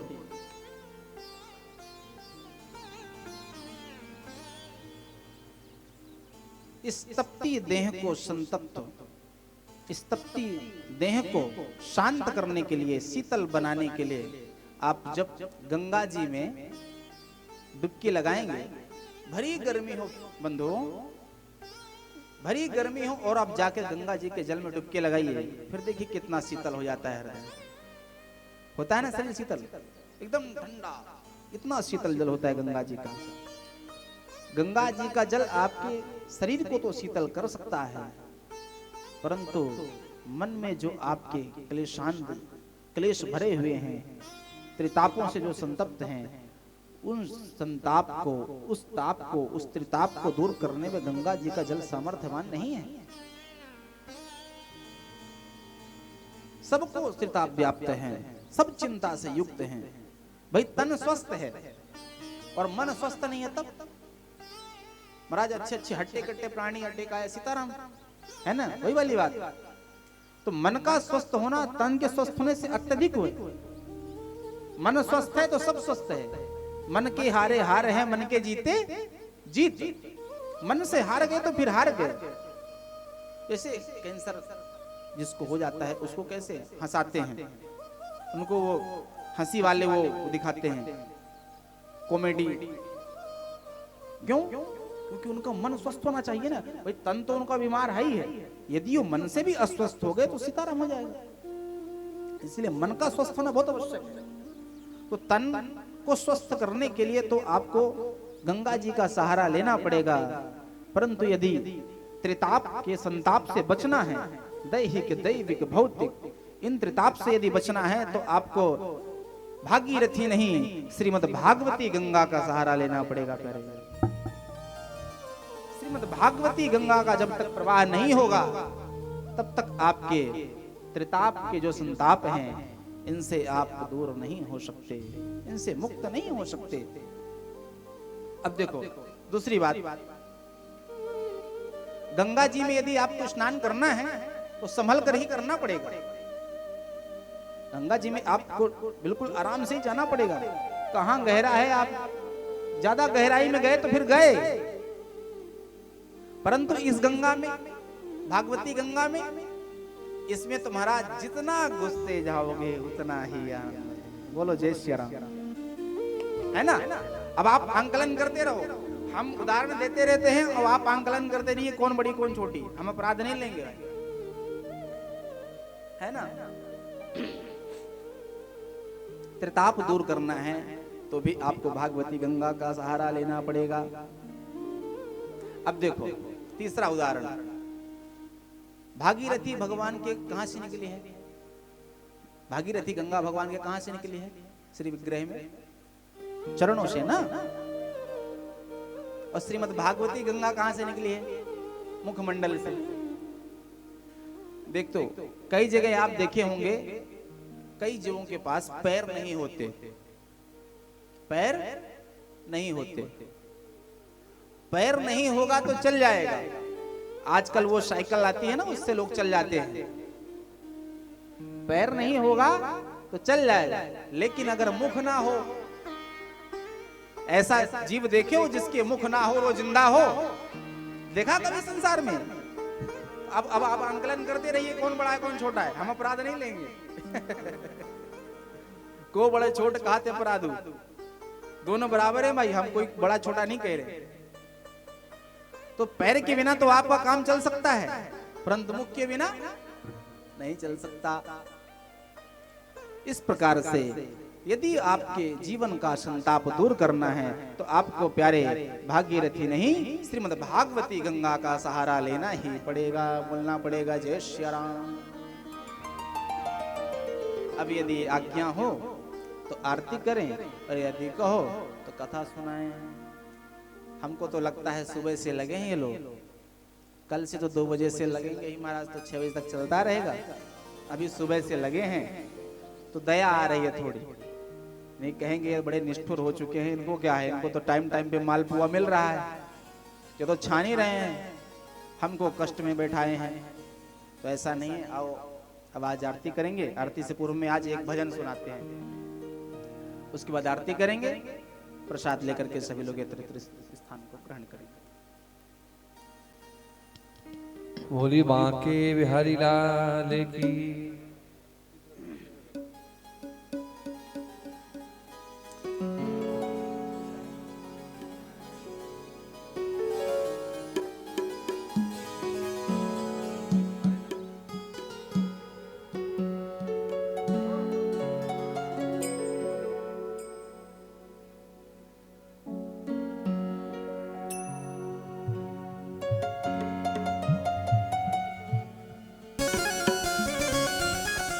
आओ इसी से संबंधित, इसी प्रसंग से संबंधित एक भजन आया स्मरण में।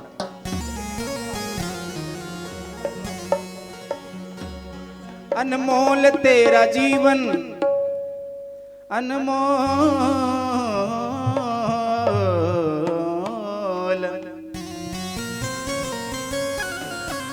अनमोल तेरा जीवन यूं ही गवा रहा है। क्या कहते हैं? किसी और तेरी मंजिल किस ओर तेरी मंजिल,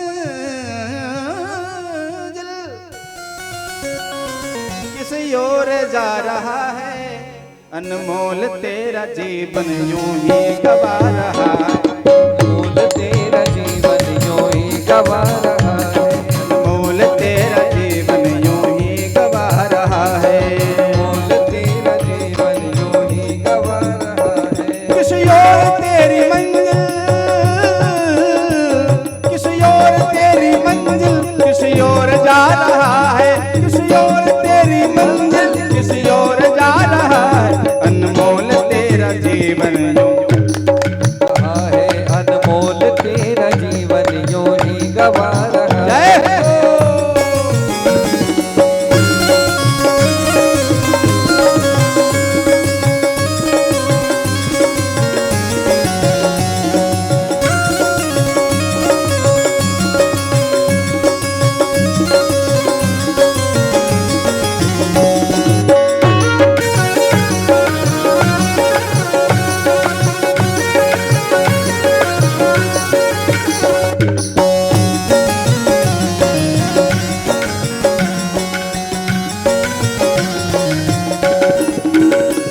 सपनों की नींद में ही यह रात ढल न जाए, सपनों की नींद में ही कहीं रात ढल न जाए, सपनों की नींद में ही यह रात ढल न जाए, सपनों की नींद में ही कहीं रात ढल न जाए, पल भर का क्या भरोसा कहीं जान कर न जाए, पल भर का क्या भरोसा कहीं जान निकल न वो जाए। गिनती की है ये साज़े यूं ही लुटा रहा कह है। रहे हैं, सुनो क्या कह रहे हैं, गिनती की है ये सांसें, सांसें, सांसें, ये सांसें ऐसी नहीं मिली कि जितना लेना लेते रहो, ये गाड़ी नहीं है। गिनती की है ये सांसें यूं ही लुटा रहा है, गिनती की है ये सांसें, यूं ही लुटा रहा है, गिनती की है ये सांसें यूं ही लुटा रहा है, गिनती की है ये सांसें यूं ही लुटा रहा है। किस ओर तेरी मंजिल, किस ओर जा रहा है, किस ओर तेरी मंजिल, किस ओर जा रहा है, अनमोल तेरा जीवन यूं ही गवा रहा है, अनमोल तेरा जीवन यूं ही गवा रहा है, अनमोल तेरा जीवन यूं ही गवा रहा है। अनमोल तेरा जीवन यूं ही गवा जय रहा है। हो।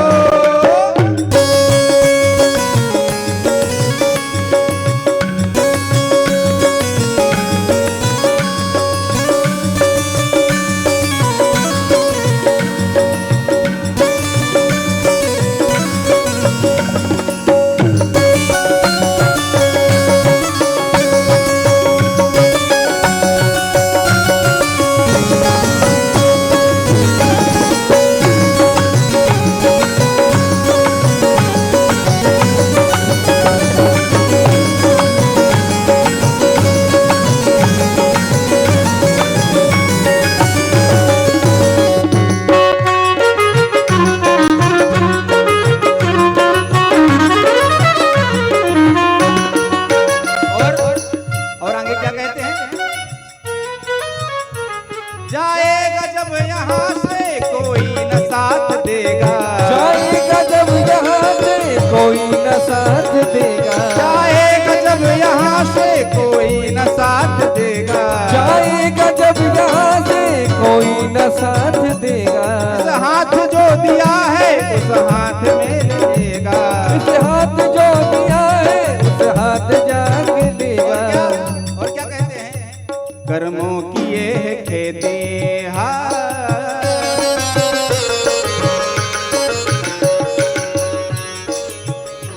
कर्मों की ये है खेती, खेती, खेती,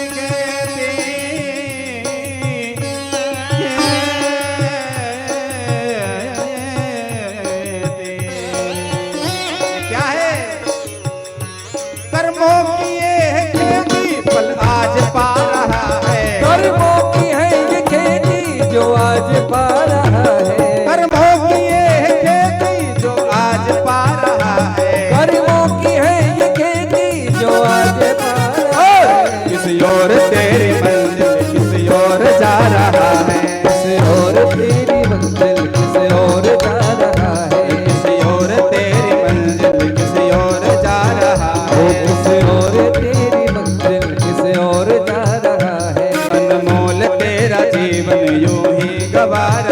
अनमोल तेरा जीवन यूं ही गवा रहा है। बड़ी तालियों के साथ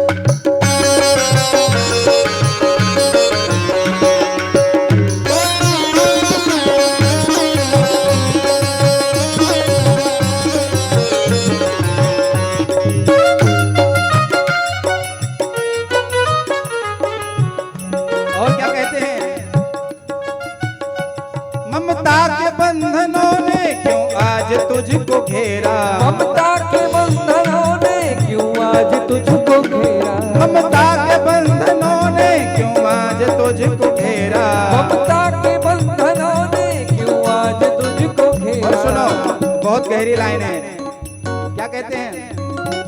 सुख में सभी है साथी, दुख में कोई न तेरा, सुख में सभी है साथी, दुख में न कोई तेरा, सुख में सभी है साथी, दुख में कोई न तेरा, सुख में सभी है साथी, दुख में न कोई तेरा, तेरा ही मोह तुझको, तेरा ही मोह तुझको कब से रुला रहा है, तेरा ही मोह तुझको कब से रुला रहा है, अनमोल तेरा जीवन यूं ही गवा रहा है, अनमोल तेरा जीवन यूं ही गवा रहा है, अनमोल तेरा जीवन यूं ही गवा रहा है, अनमोल तेरा जीवन यूं ही गवा रहा है। और क्या कहते हैं?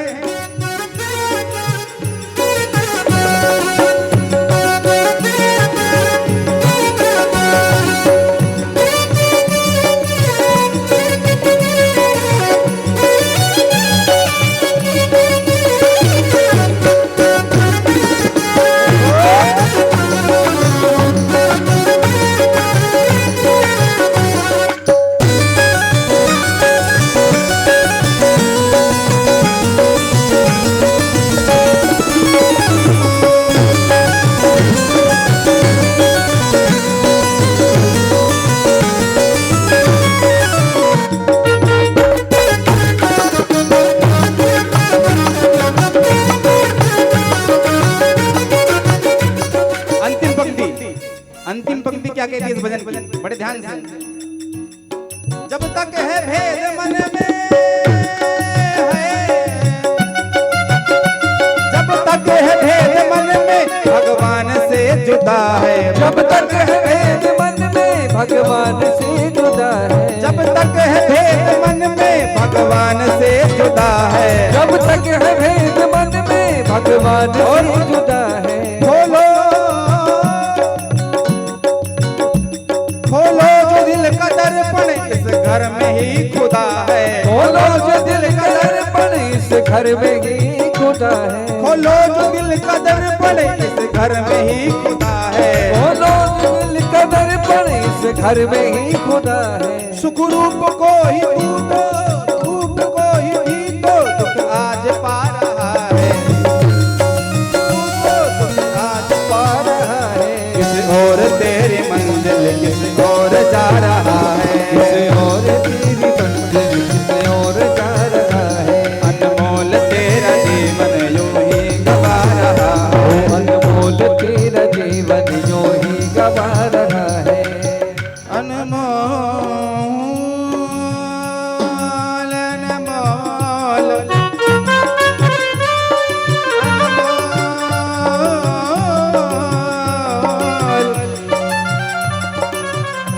बहुत प्यारा भाव है। अनमोल तेरा जीवन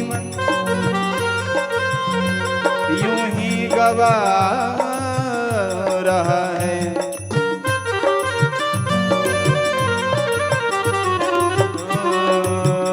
अनमोल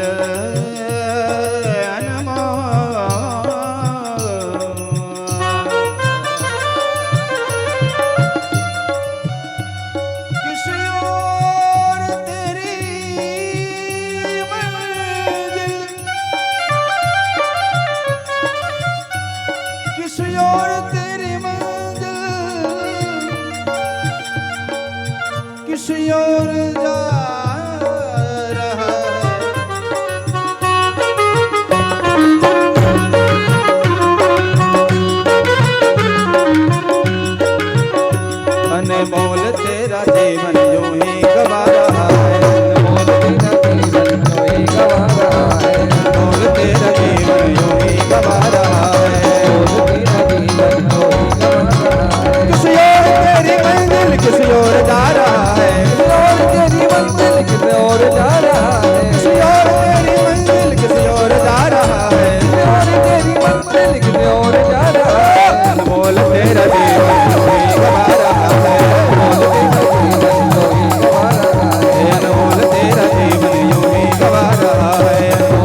प्यारा भाव था, है ना?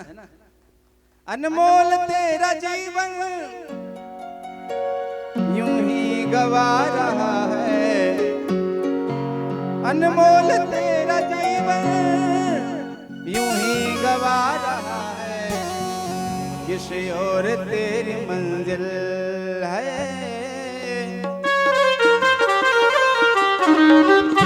किसी और तेरी मंजिल किसी और जा रहा है।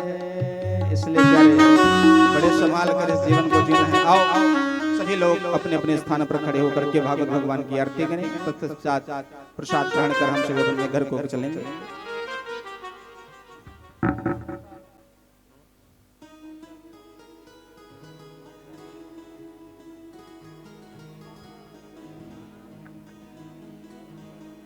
ओम चंद्रमा मनसो जात चक्षुः सूर्यो अजायत श्रोत्राद्वायस्य प्राणस्य मुखादग्निरजायत। श्री बांके बिहारी तेरी आरती गाऊं, बांके बिहारी तेरी आरती गाऊं, बांके बिहारी खाली सेवा करते हुए आरती गाऊं, बांके बिहारी तेरी आरती गाऊं, श्याम सुंदर तेरी आरती गाऊं, श्याम सुंदर तेरी आरती गाऊं, आरती गाऊं प्यारे आपको मनाऊं, आरती गाऊं प्यारे आपको मनाऊं, ओ आरती गाऊं प्यारे आपको मनाऊं, आरती गाऊं प्यारे आपको मनाऊं, नंद के लाला तेरी आरती गाऊं, नंद के लाला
पग सोहे सुभानु दुलारी ललिता विशाखा सखिया प्यारी ओ ललिता विशाखा सखिया सारी ओ वास सदा वृंदावन पाऊं वास सदा वृंदावन पाऊं श्री कुंज बिहारी तेरी आरती गाऊं कुंज बिहारी तेरी आरती गाऊं कर्पूर गौरम करुणावतारम संसार सारम भजेन्द्रयाम सदा वसंतम हृदयारविंदे भवानी सहितं त्वमेव माता जगदा त्वमेव वस्तु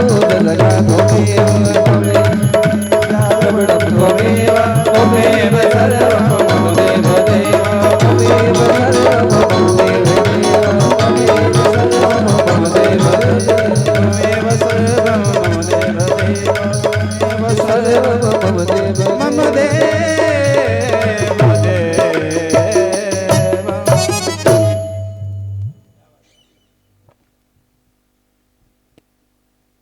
एक वायरलेस माइक दीजिए करो।